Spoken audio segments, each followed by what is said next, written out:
In a Delta Force update on August 7th, the M7 was actually added to the Assault class in Delta Force, and a community member by the name of Froxty asked if I could make a new build. Now, my old M7 build is still very good. It's more for long-range combat, and the actual stats of the M7 haven't changed in Warfare. They did change for operations, but I was like, you know what? Now that it's available for the Assault class, why don't I go ahead and make a CQB build with this thing, because it hits like an absolute truck at 26 damage per shot, and I was like, that's going to be absolutely insane in close quarter engagements. So starting off with a blank M7 here, we're going to change out the barrel first. You have three options here. Obviously, since we're going CQB, we're going to go with the M7 Lizard short barrel. For some reason, it does give you increased control with a short barrel, which is somewhat surprising, and then extra handling, negative stability, and extra accuracy. And we're going to make up for some of that stability so it's not so shaky when you're shooting at arguably a little bit longer ranges. For the muzzle, I chose to go with the titanium contest muzzle brake because it does control both horizontal and vertical control equally,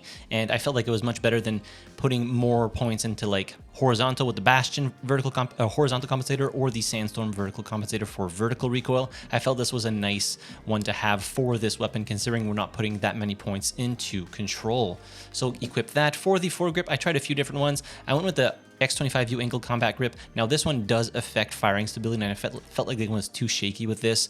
And then at the end of the day, I was like, you know what? Let's just go ahead and do something and put the ZFSG tactical grip. So it gives you +1 control and a nice +12 in accuracy, allowing the weapon to be somewhat really manageable in hip fire scenarios for those CQB engagements. And yeah, it's just a fantastic grip. I didn't want to go with the competition hand stop because it unfortunately reduces the control, gives you better handling. Yeah, I just felt like the tactical grip was better for this weapon in this specific build.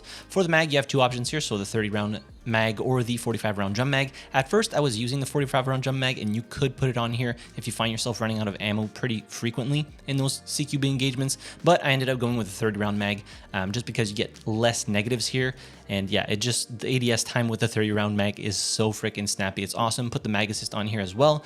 There's literally no downsides. For the rear grip, went with the AR heavy tower grip because I wanted to get a nice bump in overall stability for the weapon, so go ahead and equip that. And then I went with the stable grip base to get +7 in stability. For the stock, we're going to go with the skeleton sniper stock, which is probably one of the better ones, giving us a nice bump in handling and a nice bump in stability. For the optic, just a simple red dot sight on here.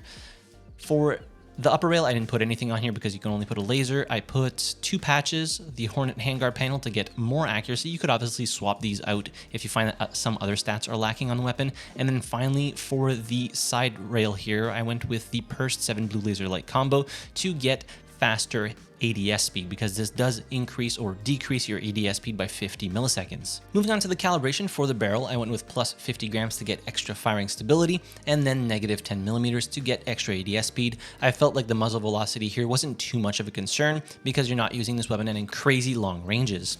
For the foregrip, I went with +20 millimeters and +20 grams, so extra control, extra stability when moving. Didn't want the gun to like wobble all over the place when I was actually moving with it and ADSing. For the rear grip, I went with +50 grams and +20 millimeters. Again, bumping up that stability when moving, bumping up the control. For the stock, we're going with +50 grams to get extra control and -2 slots to get extra ADS movement speed. So you're really not going to want to use this weapon while you're holding your breath at longer ranges. And then finally, for the optic, we're going with -20 millimeters in eye relief. So looking at the final stats of the weapon here, you can see 26 damage per shot is nothing to scoff at, even with a rate of fire. I believe it's 600 RPM for this, 649 RPM for this weapon. Time to kill very fast because you're doing that higher damage model. Headshot damage multiplier, you're getting 49 damage to the head, which is very nice. So technically, if you get one headshot, 2 body shots, the person is dead. For the control, we only bumped it up by 10 points, but you see it somewhat mitigated some of that horizontal recoil that is nasty and more difficult to control. It still jumps quite a bit, but the fire rate is not so fast that you're feeling it so frequently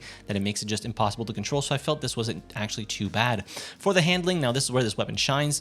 So we have 56 handling total. Now it says here the current ADS speed is 330 milliseconds, but when you have your laser on, negate 50 milliseconds off of that. So your actual ADS speed when you have the laser on is 280 milliseconds, which is incredibly fast for a weapon that does such high damage per shot.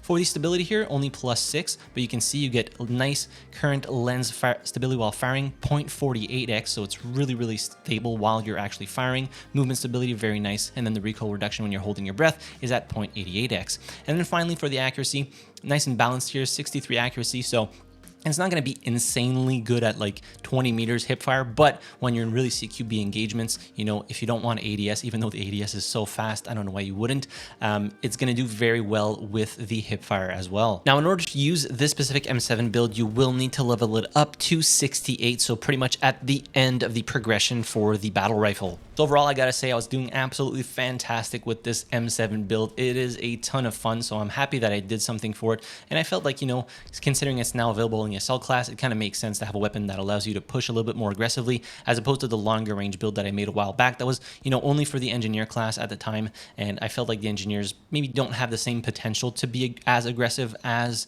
an assault, considering that the assault does get that injection that allows them to start healing right away after getting into an engagement. But yeah, the CQB build is just absolutely fantastic. It's a blast. It hits like a truck. People don't expect you to have this thing with the ADS time that it has at 280 milliseconds. It is lightning fast, and it's just a real blast. Again, you can like change some of these attachments out, like the Hornet handguard panels if you want a little bit more handling, for example. If you feel like you need a little bit more stability on the weapon, then you can just swap those out, but you will lose obviously 4 accuracy per Hornet handguard panel that you do take out. So as per usual, the weapon share code will be in the description down below, as well as in the top pinned comment. I hope you guys enjoy this weapon as much as I did, and in case, I'll leave you with a few highlight clips of me using this specific weapon. It might be with the 45 round mag, it might be with the 30. I was kind of like swapping between both of them, but I ended up just going with the 30 rounder because of that faster ADS speed. But yeah, if you enjoyed the video, hit the like button, subscribe to the channel if you haven't already, and as always, thank you very much for watching. I really appreciate it, and I'll see you guys in the next video. Have a good one.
Whirlwind disc release! You are careless.